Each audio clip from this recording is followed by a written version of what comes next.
Wel, un o'r cofnodion sydd ddim yn cael ei glwnicol rhy dda gan neb heblaw am Gwynfor ei hunan, wrth gwrs, a'r hunan gofiant amdano fe gyda'r blaen, ydy sut oedd y blaen ac alwylgylch y blaen a chymeriadau y blaen yn y cofnod fi ysdynol am mell o 20 mlynedd. Siwr dyddiau oedd hi?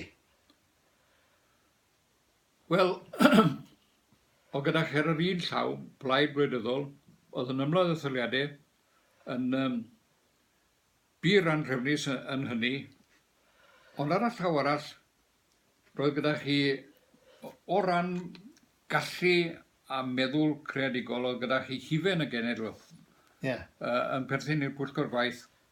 Oedd gyda chi Tudur Jones, oedd gyda chi Kate Roberts, oedd gyda chi Dr DJ Noel Davies, a llawer iawn o bobl gyffelib.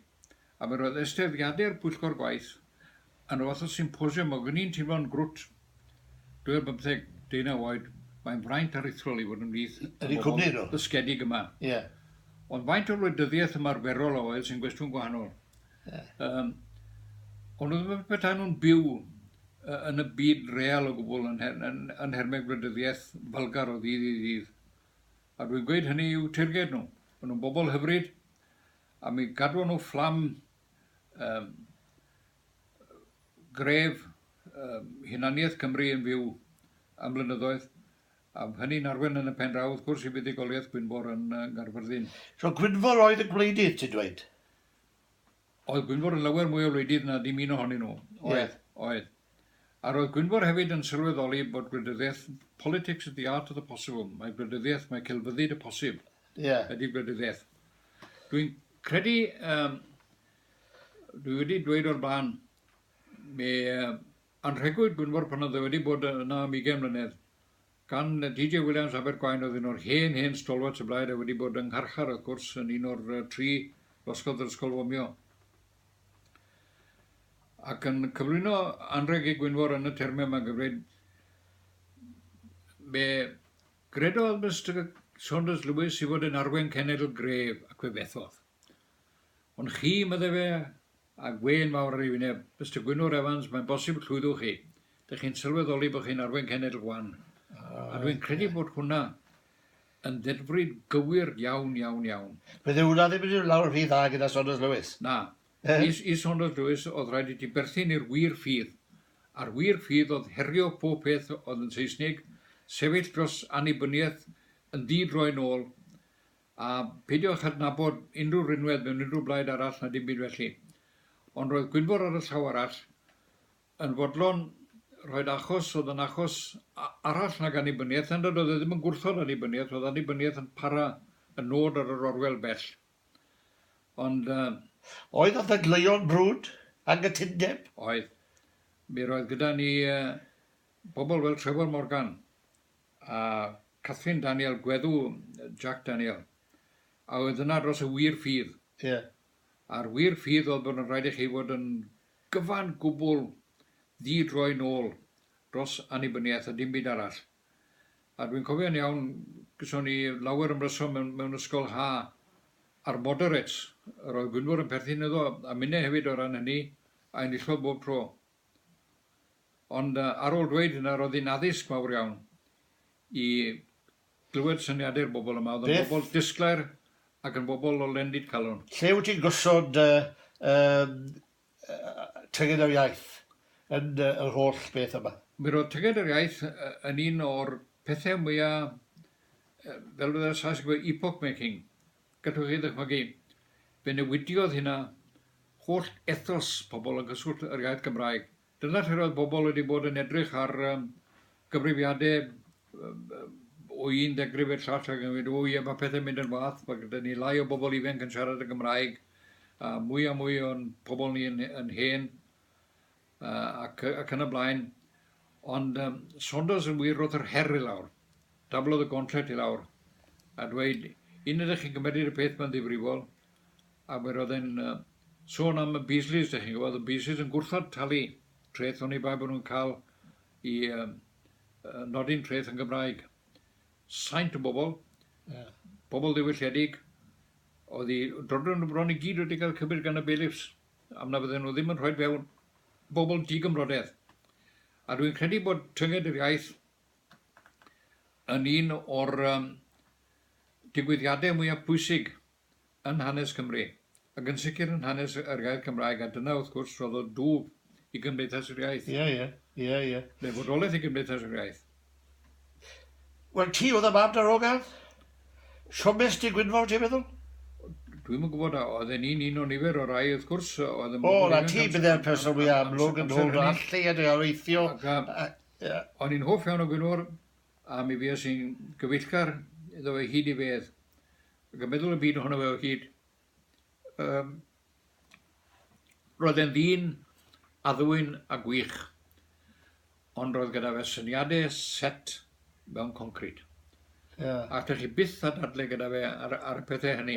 Ddim yn newid i feddwl. Ddim yn newid i feddwl, a mi roedd e'n gallu gweld goleuni gobeith a llwyddiant ym mhob man, pan oedd y cyfan i gyd yn dwllwch i'r gweddill ohono ni. A wnaethais ti'r penderfyniad o adael y blaid ddim yn hawdd fi siwr. Nid am bod ni'n credu bod y blaid yn wrong, ond am bod ni'n credu bod y blaid yn iawn. Hynny di bod y blaid yn iawn yn sefyll dros hunaniaeth Cymru, ond oedden ni'n sicr bod yn rhaid i chi o'r dwy ffrwd. Un oedd Plaid Cymru yn sefyll dros yr egwyddor yna di drwy'n ôl o hunaniaeth a bodolaeth Cymru fel bad a chenedl. Gyda llaw arall, Llywodraeth Lafur, a fydde rhyw dydd yn dod â hynny i ryw fath o gynlyniad cyfansoddiadol derbyniol. Bydde un ddim yn neud i heb y llall. A fes feddyliwch chi am yr hyn ddigwyddodd y pryd sefydlwyr y cynulliad nawr, 1998. Ba les i chi sy'ch chi wedi cael Plaid Cymru gref? Hyn os y gyda nhw dwsin o lodau, a dim Llywodraeth Lafur, dim byd. Pa les ych chi wedi cael Llywodraeth Lafur, a dim unrhyw fath o achos Cymreig annibynnol gan Blaid Cymru. Amosib. So oedd un ddim wedi gwneud heb y llall. Cyfuniad y ddau beth. A gweld bod angen cael Cymreictol tu mewn i'r Blaid Lafur. Ac yr oedd e. Ti'n gwybod bod dwi'n cofio pan oeddwn ni yn swyddog ymchwil i'r Blaid Lafur yn 68-69. Oedd y mwyafrif o'i aelodau seneddol Cymru Llafur yn Saesnigedd wrth Gymraeg, wrth datganoli. Ti'n cofio boes yma, Leo a Cynnac, a Arthur Probert a'r boes yma? Lawer iawn o'r hen rai, pobl oedd wedi ymladd yn gryf, llawer iawn yn undebwyr, yn arweinwyr undebol, wedi ymladd yn gryf dros hawliau gweithwyr yn ei dydd. Ac wedi gwneud gorchestion mawr. Ond i ddefnyddio geiriau Aneurin Bevan, nid amdani nhw, ond am bobl ar fainc blaen Blaid Lafur a Twried ar y pryd, burnt out volcanoes. Burnt out volcanoes.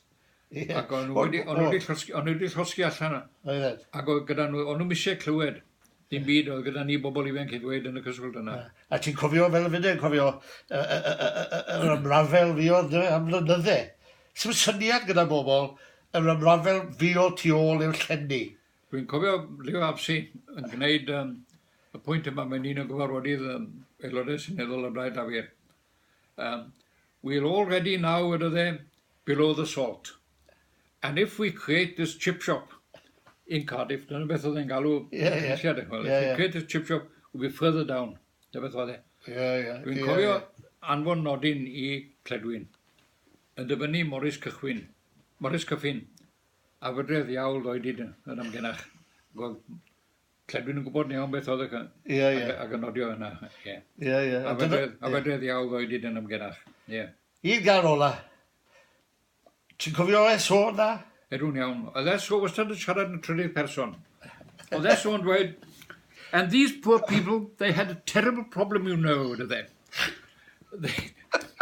They went along to the local authority. They took the case to the county court and they took it to the highest tribunal possible. They failed. So what did they do? They came to SO. Wastad siarad trydydd person. Wel, dwi'n bod am... Dyn hyfryd iawn. Oedd, dwi'n bod am 2 flynedd oedd ni'n cofio, wrth gwrs, achos y farwodd e tua 72, no fe.